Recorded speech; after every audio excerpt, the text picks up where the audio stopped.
কুম্ভকৰ্ণৰ দৰে 5 বছৰে শুই আছিল মোদী নিৰ্বাচন আহোতেই হাৰ পালে নৰেন্দ্ৰ মোদীয়ে হাৰ পায়ে আকৌ কৈছে বাংলাদেশী খেদাৰ কথা প্ৰধানমন্ত্ৰী নৰেন্দ্ৰ মোদীক পোনপটীয়া আক্ৰমণেৰে এয়া প্ৰাক্তন মুখ্যমন্ত্ৰী তৰুণ গগৈৰ অভিযোগ কালিও বিদেশী খেদাৰ কথা কয় ইনফিল্ট্ৰেশ্যনৰ কথা কয় 5 বছৰ শুই আছিলে নেকি মোদী ডাঙৰীয়া 5 বছৰ শুই আছিল এই 5 বছৰৰ পিছত হাৰ পালে এই কুম্ভকৰ্ণৰ পিছত এইবাৰ আকৌ মোদী চৰকাৰ মোদী ডাঙৰীয়াই হাৰ পাইছে যেটা দেখিছে নহয় এটা বিদেশী ভৰি আছে 5 বছৰ নেদেখিলে কংগ্ৰেছক সমালোচনাৰে প্ৰতিশ্ৰুতিৰ বন্যা বৈছিল প্ৰধানমন্ত্ৰী নৰেন্দ্ৰ মোদীয়ে মোদীৰ ভাষণক সমালোচনা কৰি প্ৰাক্তন মুখ্যমন্ত্ৰী গগৈৰ লগতে প্ৰদেশ কংগ্ৰেছৰ সভাপতি ৰিপুন বৰাৰ প্ৰশ্ন 5 বছৰত কিমানটা খেদিলে বাংলাদেশী তেওঁ কি কামৰ খতিয়ান দিলে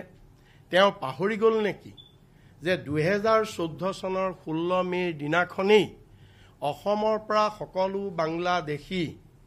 তালি টুপুলা লৈ অসম এৰিব বুলি কৈছিল যিটো প্ৰতিশ্ৰুতিত অসমৰ মানুহে তেওঁক ভোট দিছিল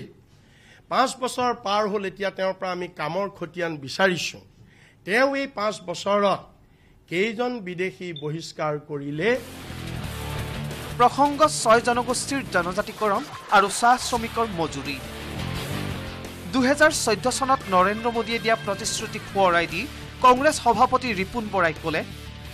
500 টকীয়া মেড ইন চাইনা মোবাইল দিলেই প্ৰকৃত উন্নয়ন নুবুজায় আমি এতিয়া উল্টাই তেওঁক প্ৰশ্ন কৰিছো তেওঁ এইটোৱে কামৰ খতিয়ান নেকি তুমি যদি চাহৱালাৰ ল'ৰা হোৱা চাহৰ লগত জড়িত মানুহৰ পেটত তুমি কিয় ভাত মাৰিলা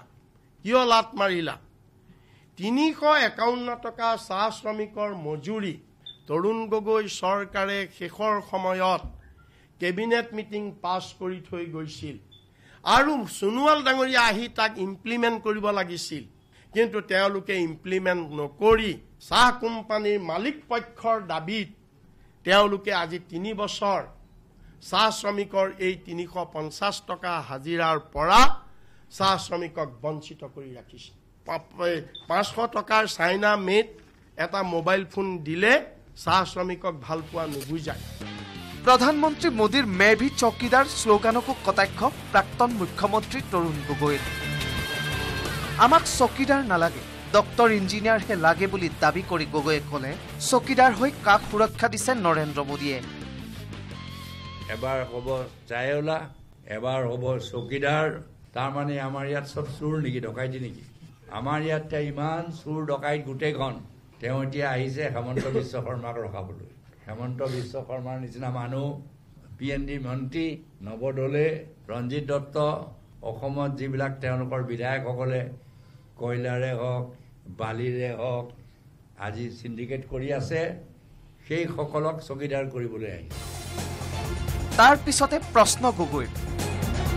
অসমৰ বাবে নতুন কি প্ৰকল্প কৰিলে 5 বছৰত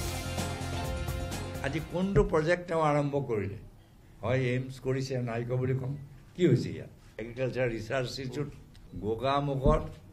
এওঁলোকৰে ঘোষণা কৰা আছে 5 বছৰ এতিয়া হৈ গ'ল ক'ত আৰম্ভ কৰিলে স্পেচিয়েল ষ্টেটাছটো কাঢ়ি আনিলে আমাৰ পৰা সকলোকে ঠগিছে বিজেপিয়ে আনকি ঠগ খালে হাগ্ৰামায়ো কিন্তু কিয় ক'লে তৰুণ গগৈয়ে এতিয়া BPFকো পাত্তা নিদিয়া হ'ল ট্ৰাইবেলবিলাকো অৱমাননা কৰিছে টি গাৰ্ডনক দিছে ট্ৰাইবেলৰ মহিলাক দিয়া নাই কেলে ট্ৰাইবেলৰ মহিলা তেওঁলোক দুখীয়া নহয় নেকি হাগ্ৰামা গৈছিল নহয় 1000 কোটি টকা পাম বুলি ক'ত পালে মুঠতে সৰব কংগ্ৰেছ নেতৃত্ব bureau report news 18 Assam north east